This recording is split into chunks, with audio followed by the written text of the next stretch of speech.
Documento 126. Los 2 años cruciales. Tomado de el libro de Urantía. Número 3. El 15º año. Año 9 después de Jesucristo. A mediados de este 15º año, contamos el tiempo de acuerdo con el calendario del siglo XX y no según el año judío. Jesús había tomado firmemente el control de la dirección de su familia. Antes de finalizar este año, sus ahorros casi habían desaparecido y se encontraron en la necesidad de vender una de las casas de Nazaret que José poseía en común con su vecino Jacobo. Ruth, la más pequeña de la familia, nació la noche del miércoles 17 de abril del año 9. En la medida de sus posibilidades, Jesús se esforzó por ocupar el lugar de su padre, consolando y cuidando a su madre durante esta prueba penosa y particularmente triste. Durante cerca de 20 años, hasta que empezó su ministerio público, ningún padre podría haber amado y educado a su hija con más afecto y fidelidad que Jesús cuidó a la pequeña Ruth. Fue igualmente un buen padre para todos los demás miembros de su familia. Durante este año, Jesús formuló por primera vez la oración que enseñó posteriormente a sus apóstoles y que muchos conocen con el nombre de Padre Nuestro. En cierto modo, fue una evolución del culto familiar. Tenían muchas fórmulas de alabanza y diversas oraciones formales. Después de la muerte de su padre, Jesús trató de enseñar a los niños mayores a que se expresaran de manera individual en sus oraciones, como a él tanto le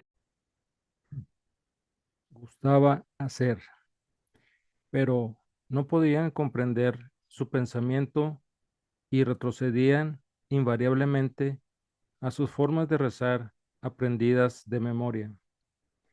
En este esfuerzo por estimular a sus hermanos y hermanas mayores para que dijeran oraciones individuales, Jesús trató de mostrarles el camino con frases sugerentes y pronto se descubrió que, sin intención alguna por su parte, todos utilizaban una forma de rezar ampliamente basada en las ideas directrices que Jesús les había enseñado. Al final, Jesús renunció a la idea de que cada miembro de la familia formulara oraciones espontáneas. Una noche de octubre, se sentó cerca de la pequeña lámpara rechoncha, junto a la mesa baja de piedra. Cogió una tablilla de cedro pulido de unos 50 centímetros de lado y con un trozo de carboncillo escribió la oración que sería en adelante la súplica modelo de toda la familia. Este año, Jesús estuvo muy inquieto debido a reflexiones desconcertantes.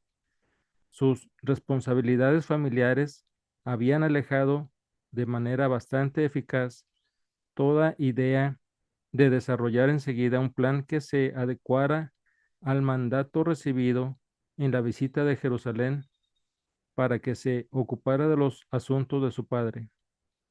Jesús razonaba con acierto que velar por la familia de su padre terrenal debía tener prioridad sobre cualquier otro deber, que mantener a su familia debía ser su primera obligación. En el transcurso de este año, Jesús encontró en el llamado libro de Enoc un pasaje que le incitó más tarde a adoptar la expresión Hijo del Hombre para designarse durante su misión donadora en Urantía. Había estudiado cuidadosamente la idea del Mesías judío y estaba firmemente convencido de que él no estaba destinado a ser ese Mesías. Deseaba intensamente ayudar al pueblo de su padre, pero nunca pensó en ponerse al frente de los ejércitos judíos para liberar Palestina de la dominación extranjera. Sabía que nunca se sentaría en el trono de David en Jerusalén. Tampoco creía que su misión como liberador espiritual o educador moral se limitaría exclusivamente al pueblo judío. Así pues, la misión de su vida no podía ser de ninguna manera el cumplimiento de los deseos intensos y de las supuestas profecías mesiánicas de las escrituras hebreas, al menos no de la manera en que los judíos comprendían estas predicciones de los profetas. Asimismo, estaba seguro de que nunca aparecería como el Hijo del Hombre descrito por el profeta Daniel. Pero cuando le llegara la hora de presentarse públicamente como educador del mundo, ¿cómo se llamaría a sí mismo? ¿De qué manera definiría su misión? ¿Con qué nombre lo llamarían las gentes que se convertirían en creyentes de sus enseñanzas? Mientras le daba vueltas a estos problemas en su cabeza, encontró en la biblioteca de la sinagoga de Nazaret, entre los libros apocalípticos que había estado estudiando, el manuscrito llamado el libro de Enoc. Aunque estaba seguro de que no había sido escrito por el Enoc de los tiempos pasados, le resultó muy interesante y lo leyó y releyó muchas veces. Había un pasaje que le impresionó particularmente, aquel en el que aparecía la expresión Hijo del Hombre. El autor del pretendido libro de Enoc continuaba hablando de este Hijo del Hombre, describiendo la obra que debería hacer en la tierra y explicando que este Hijo del Hombre, antes de descender a esta tierra para aportar la salvación a la humanidad, había cruzado los atrios de la gloria celestial con su Padre, el Padre de todos, y había renunciado a toda esta grandeza y a toda esta gloria para descender a la tierra y proclamar la salvación a los mortales necesitados. A medida que Jesús leía estos pasajes, sabiendo muy bien que gran parte del misticismo oriental incorporado en estas enseñanzas era falso, sentía en su corazón y reconocía en su mente que de todas las predicciones mesiánicas de las escrituras hebreas y de todas las teorías sobre el libertador judío, ninguna estaba tan cerca de la verdad como esta historia incluida en el libro de Enoc, el cual solo estaba parcialmente acreditado. Allí mismo y en ese momento decidió adoptar como título inaugural el Hijo del Hombre. Y esto fue lo que hizo cuando empezó posteriormente su obra pública. Jesús tenía una habilidad infalible para reconocer la verdad y nunca dudaba en abrazarla, sin importarle la fuente de la que parecía emanar. Por esta época ya tenía decididas muchas cosas relacionadas con su futuro trabajo en el mundo, pero no dijo nada de estas cuestiones a su madre, que seguía aferrada a la idea de que él era el Mesías judío. Jesús pasó ahora por la gran confusión de su época juvenil. Después de haber resuelto un poco la naturaleza de su misión en la tierra, ocuparse de los asuntos de su padre, mostrar la naturaleza amorosa de su padre hacia toda la humanidad. empezó a examinar de nuevo las numerosas declaraciones de las escrituras referentes a la venida de un libertador nacional, de un rey o educador judío. ¿A qué acontecimientos se referían estas profecías? Él mismo era o no era judío, pertenecía o no a la casa de David. Su madre afirmaba que sí, su padre había indicado que no, él decidió que no, pero ¿habían confundido los profetas la naturaleza y la misión del Mesías? Después de todo, ¿sería posible que su madre tuviera razón? En la mayoría de los casos, cuando en el pasado habían surgido diferencias de opinión, era ella quien había tenido razón. Si él era un nuevo educador y no el Mesías, ¿cómo podría reconocer al Mesías judío si éste aparecía en Jerusalén durante el tiempo de su misión terrestre? ¿Y cuál sería entonces su relación con este Mesías judío?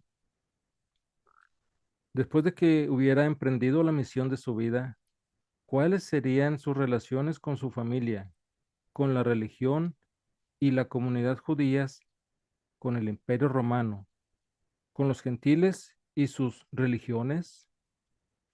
El joven Galileo le daba vueltas en su mente a cada uno de estos importantes problemas y los examinaba seriamente mientras continuaba trabajando en el banco de carpintero, ganándose laboriosamente su propia vida, la de su madre y la de otras 8 bocas hambrientas. Antes de finalizar este año, María vio que los fondos de la familia disminuían. Transfirió la venta de sus palomas a Santiago. Poco después, compraron una segunda vaca y con la ayuda de Miriam, empezaron a vender leche a sus vecinos de Nazaret. Los profundos periodos de meditación de Jesús, su fre- sus frecuentes desplazamientos a lo alto de la colina para orar y todas las ideas extrañas que insinuaba de vez en cuando alarmaron considerablemente a su madre. A veces pensaba que el joven estaba fuera de sí, pero luego dominaba sus temores al recordar que después de todo era un hijo de la promesa y, de alguna manera, diferente a los demás jóvenes. Pero Jesús estaba aprendiendo a no expresar todos sus pensamientos, a no exponer todas sus ideas al mundo, ni siquiera a su propia madre. A partir de este año, sus informaciones sobre lo que pasaba por su mente fueron reduciéndose cada vez más, es decir, hablaba menos sobre cosas que las personas corrientes no podían comprender y que podían conducirle a ser considerado como un tipo raro o diferente de la gente común.